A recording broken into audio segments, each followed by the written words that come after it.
साउजीलाई एउटा ठुलो खालको डेरी मिल्क दिनु त। ठीक है समझ गया। कति भयो साउजी? 80 रुपैयाँ भयो भाइ। ल पाउनु दाइ तैँले दसैँमा टिका लगाएको पैसा चिलाएको हो। किन के भएर? त्यसरी हुन्छ पसलले त जति पनि मागेको थियो यहाँनिर डेरी मिल्कको एमआरपी हुन्छ त्यो हेरेर पो पैसा तिर्ने हो त। साथी यो भाइ 8,000 यो भाइले भने ठिक हो खै भाइ यो त म हेर्छु। लेकिन 1 सेकेन्ड और अभी तो रुक। यो भाइ धेरै बाठो छ। कुन किसिमले पढ्ने बाबु तिमी? हो जहिले नि सामान हेरेर प्राइस हेरेर पैसा तिर्नुपर्छ। यहाँ कति लेखेर हेर त बाबु? 100 लेखेर छ। झन्डै 20 रुपैयाँ मलाई घाटा भएको।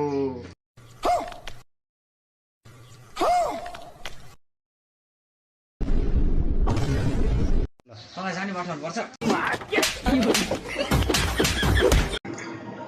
भारी मिस्टेक हो गया। तपाईँ राख्नु साउजी त्यो भागिहाल्यो अब मेरो पैसै बच्यो।